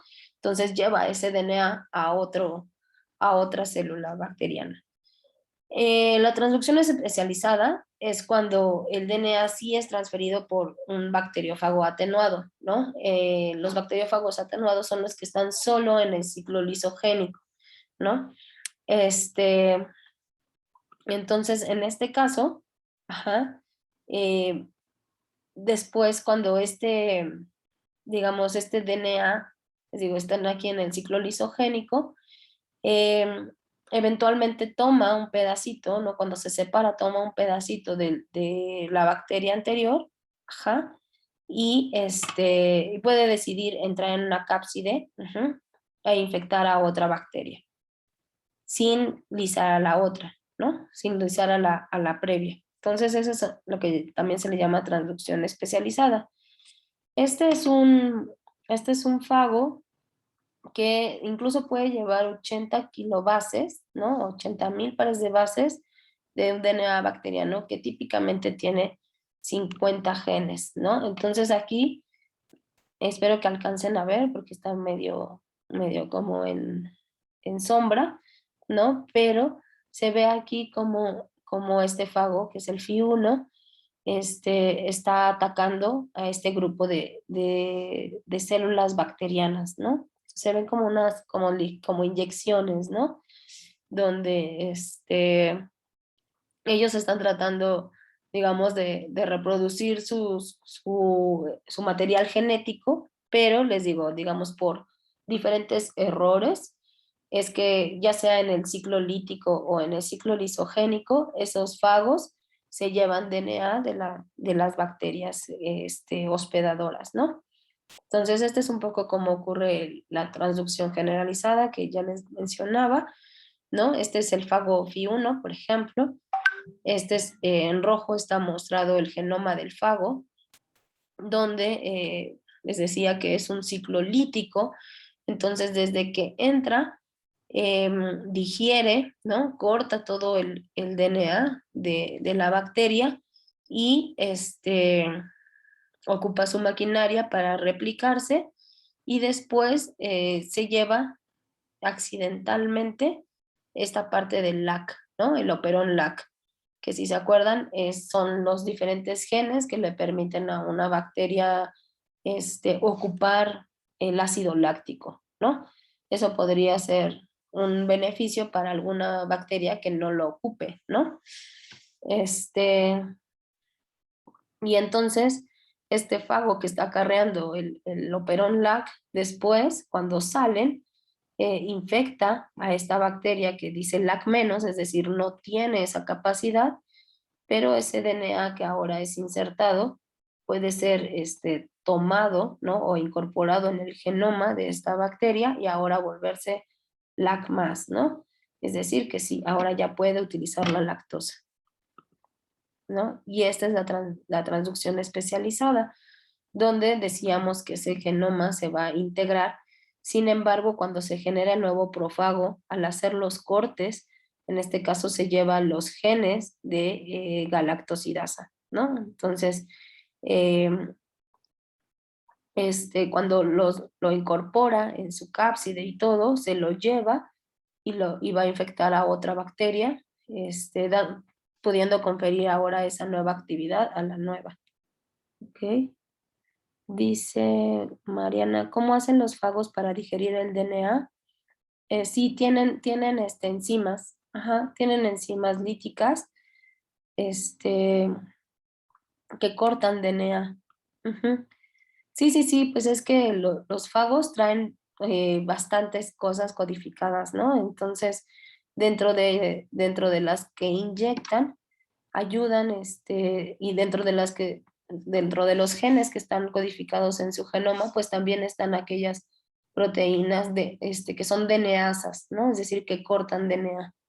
Ujú. Desde que los virus líticos, casi desde que inyectan, ya las están secretando, ¿no? Pero también las traen codificadas dentro de su, no os voy a decir genoma, pero dentro de la información que traen, ¿no? Dentro del DNA o el RNA que traen ahí. Ok. Entonces, como ven, son diferentes mecanismos. Me voy a regresar un poco bruscamente. Espérenme, no tanto.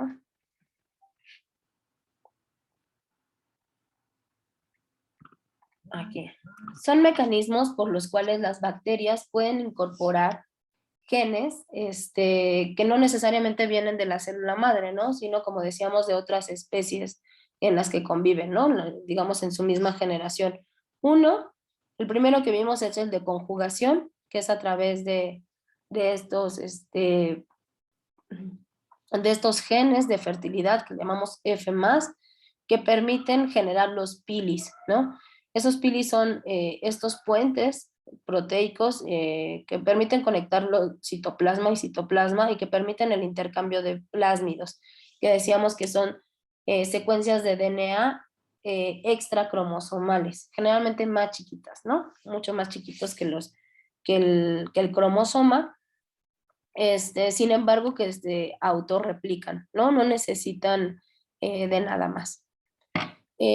Otra de las formas es que simplemente tome el DNA que está por ahí libre, ¿no? Y que lo incorpore a su genoma. Entonces, hay células que son naturalmente competentes, es decir, que están muy dispuestas a recibir DNA externo. Hay algunas que no, ¿no? Que más bien cuesta mucho trabajo abrirlas, y hay mecanismos en laboratorio por los cuales también se pueden abrir, ¿no? Y está el otro, ese es transformación, y está el proceso de transducción, y que yo les recomiendo que recuerden un poquito o revisen si no se acuerdan del experimento de Griffith, ¿no? Del principio transformante, donde habla de esas cepas, ¿se recuerdan? Que cambian de lisas, de rugosas a lisas.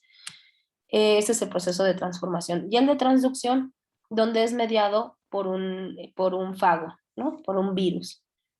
Entonces, generalmente es más bien como un error, que se llevan DNA de la célula receptora, y cuando infectan a una nueva célula, pues se lo incorporan, ¿no?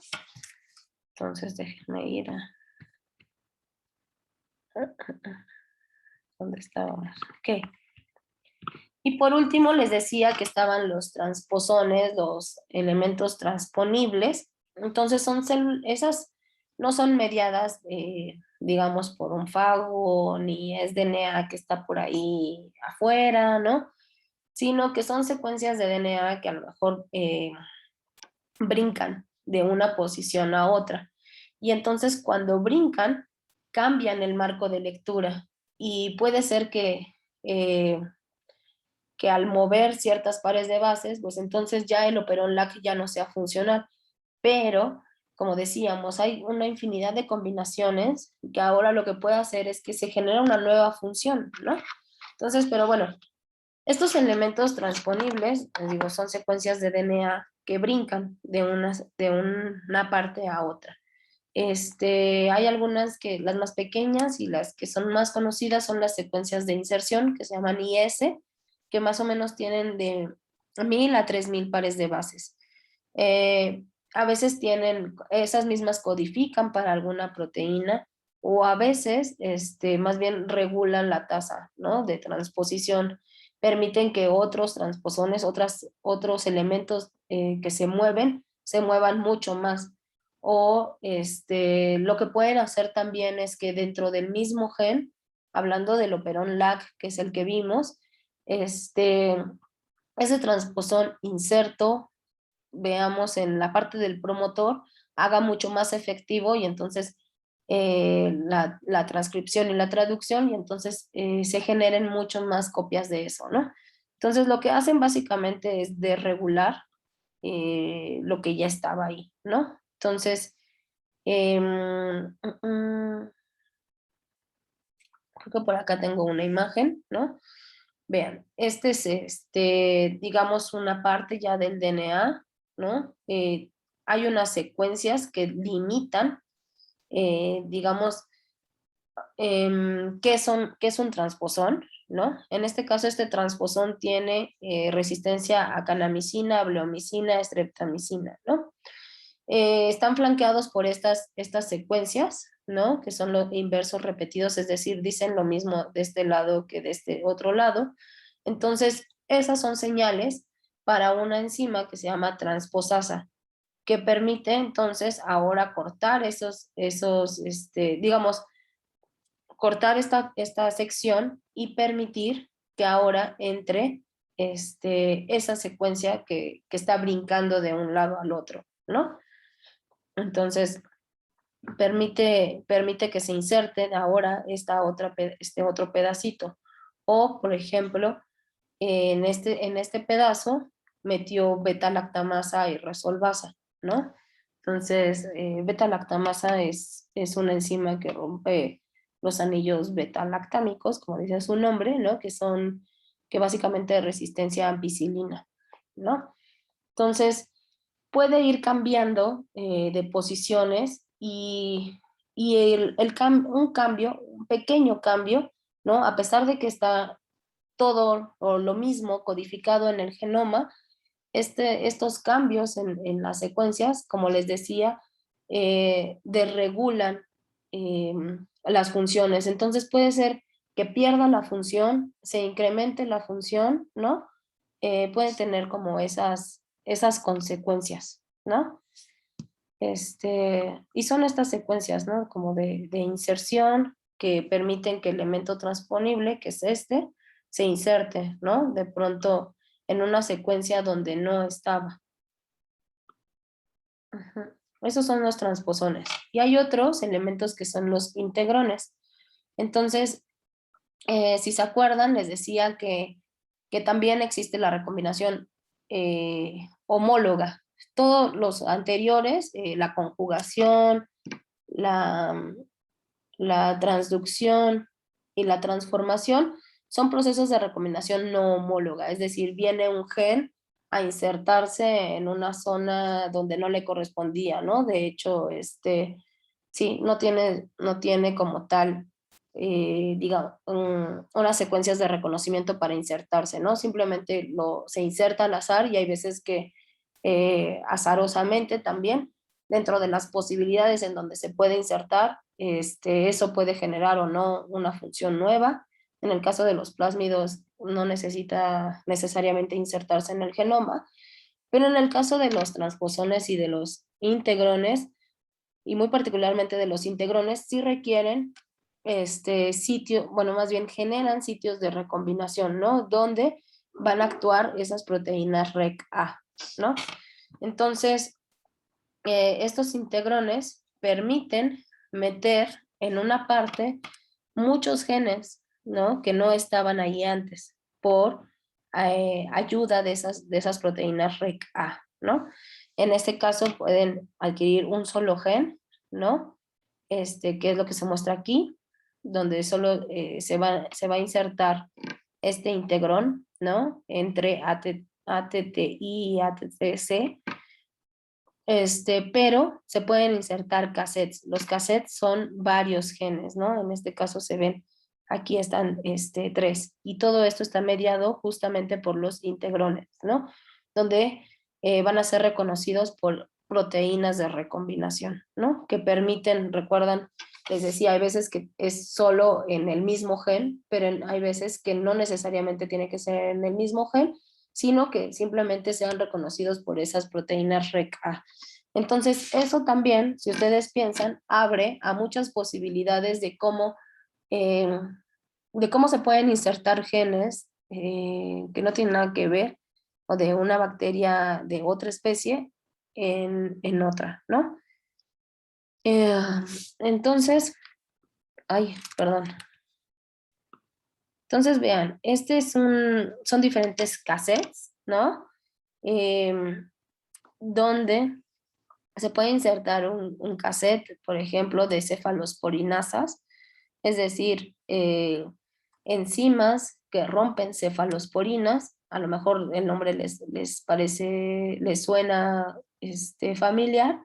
Las cefalosporinas son antibióticos, ¿no? Vamos a hablar un poquito más de ellos en la siguiente clase, ¿no? Pero bueno, hay algunos que tienen estos cassettes, ¿no? Algunas como enterobacterias ya tienen esos cassettes, ¿no? Menos Salmonella y Klebsiella, bueno, hasta este reporte, ya sabemos que hay otros, ¿no? Eh, Están los cassettes que pueden, por ejemplo, romper las penicilinas, que pueden romper las metabeta-lactamasas, ¿no? Que tienen que ver con, sobre todo, resistencia a antibióticos, ¿no? Eh, este es más bien el esquema de lo que ya les platiqué hace ratito, ¿no? Que cómo se utilizan estas tecnologías en la tecnología de DNA recombinante, lo que les mencionaba que antes la insulina se obtenía del páncreas de cerdo o de vaca, ¿no? Básicamente se exprimía el páncreas, se purificaba para obtener esta insulina, pero causaba muchas reacciones, ¿no? Ahora, pues ya que conocemos el genoma humano, sabemos cuál es el gen que codifica para la insulina humana, y entonces este gen lo insertamos en un plásmido que ahora es producido en Escherichia coli, ¿no? Este gen de insulina es metido en un plásmido y puede ser, como les decía, que el plásmido lo autorreplique o que se incorpore en el cromosoma bacteriano, ¿no?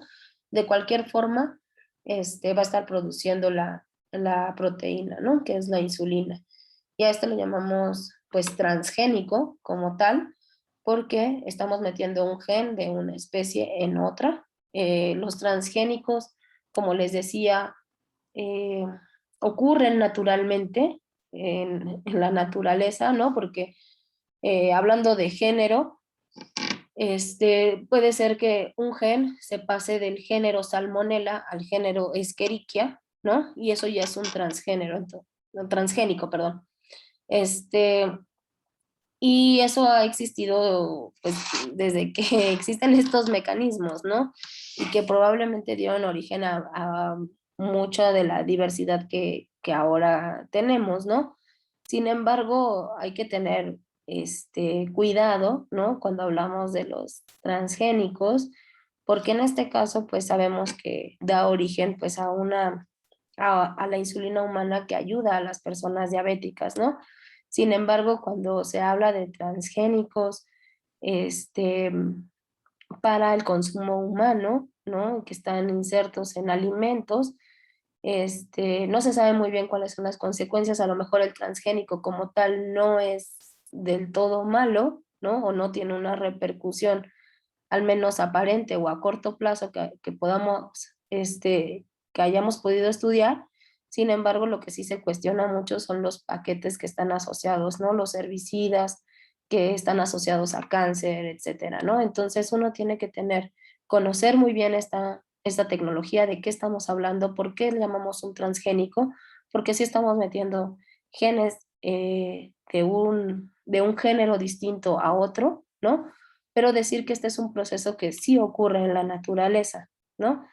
En este caso, pues sí está mediado en un laboratorio. Entonces, bueno, ustedes infórmense y también establezcan su propio criterio, ¿no?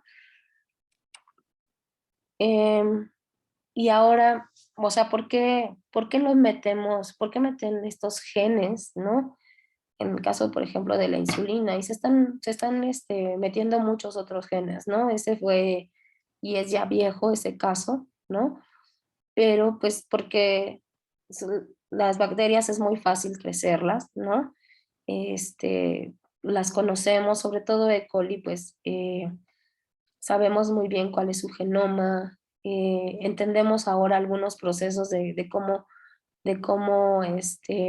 purificar, este, de cómo insertar los genes, estos procesos de los cuales hemos estado hablando la semana pasada y esta, ¿no? Cómo fluye la información genética.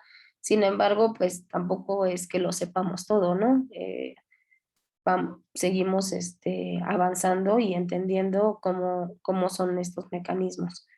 Entonces, además, como les decía, pues ya las bacterias tienen plásmidos que pues están en la naturaleza, ¿no? Y que les permite este, recombinar DNA, ¿no? Incorporar este DNA externo. Entonces, simplemente es cómo ocupamos esa información, ¿no? Que debería ser de la manera más ética posible. Entonces, aquí hay algunas de las aplicaciones de esta tecnología de DNA recombinante, ¿no? Donde les decía, se puede utilizar, por ejemplo, simplemente con fines de investigación para estudiar la estructura génica, la secuencia, cómo se expresan en diferentes órganos, en tejidos. Si le queremos poner un gen reportero, ¿no? Que brille para ver si, no sé, por ejemplo, el páncreas está produciendo insulina, ¿no? Eso podría ser una forma también incluso como de diagnóstico, hacer animales transgénicos para estudiar qué pasa si le quitamos un gen, ¿no? Cuál es la consecuencia en estudios pues animales, que también pues bueno, tiene ahí sus cuestiones de bioética, para justamente escalar la producción y aislamiento de proteínas terapéuticas como la insulina, la hormona de crecimiento humano, las proteínas que se utilizan para disolver trombos o coágulos, ¿no? Eh, los que se utilizan en terapia génica, eh, para el diagnóstico de desórdenes genéticos y de enfermedades infecciosas. que se utilizan en las aplicaciones forenses, ¿no? Como marcaje para rastrear a alguna persona, lo que se utiliza también, como les decía, de resistencia en plantas, ¿no? Por ejemplo, se ponen uno de los transgénicos más famosos es el maíz BT, ¿no? Es el maíz que tiene genes de Bacillus thuringiensis, por eso se llama BT, ¿no? Bacillus thuringiensis genera un cristal en su interior, ¿no? Y entonces cuando es comido, cuando esta bacteria es comida, por ejemplo, por un animal como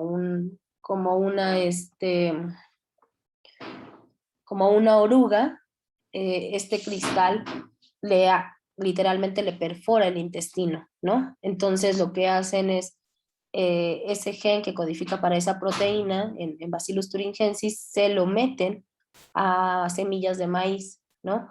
Entonces ese maíz cuando crece en todas sus células expresa esa proteína. Y si llega una oruga, ¿no? Que es, digamos, un depredador de este maíz y que reduce su productividad y se come las hojas, pues entonces se está comiendo esos cristales, rápidamente se mueren y ya, digamos, evita esa plaga, ¿no? Entonces esa es una de las aplicaciones que tiene que ver con los maíces transgénicos.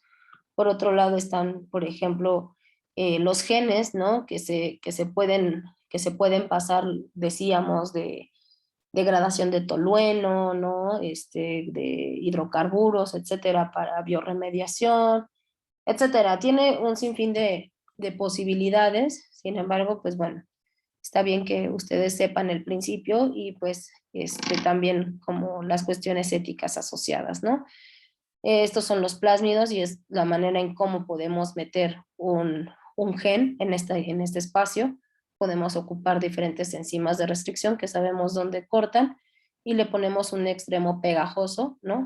Hay una síntesis, hay laboratorios de síntesis donde tú puedes decir qué es lo que quieres que diga tu secuencia.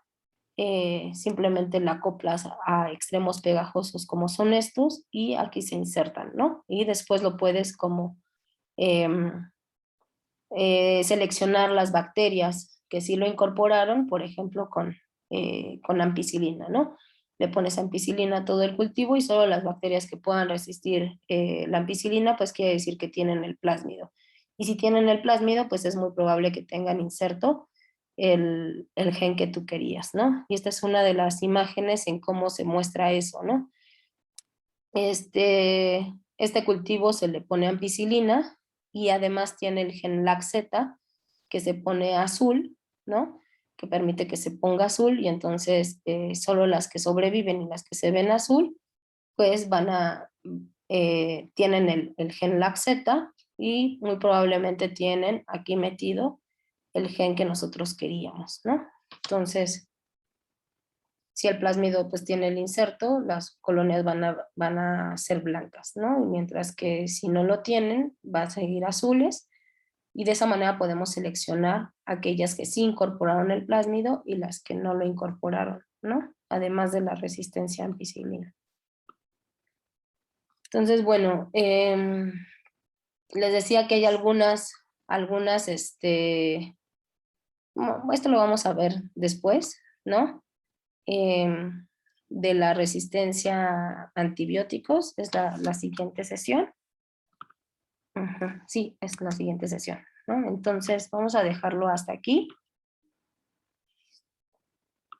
Les voy a compartir esta presentación y para ya no meterles más información, resistencia a antibióticos y lo de migración, especiación y evolución lo vemos la siguiente sesión.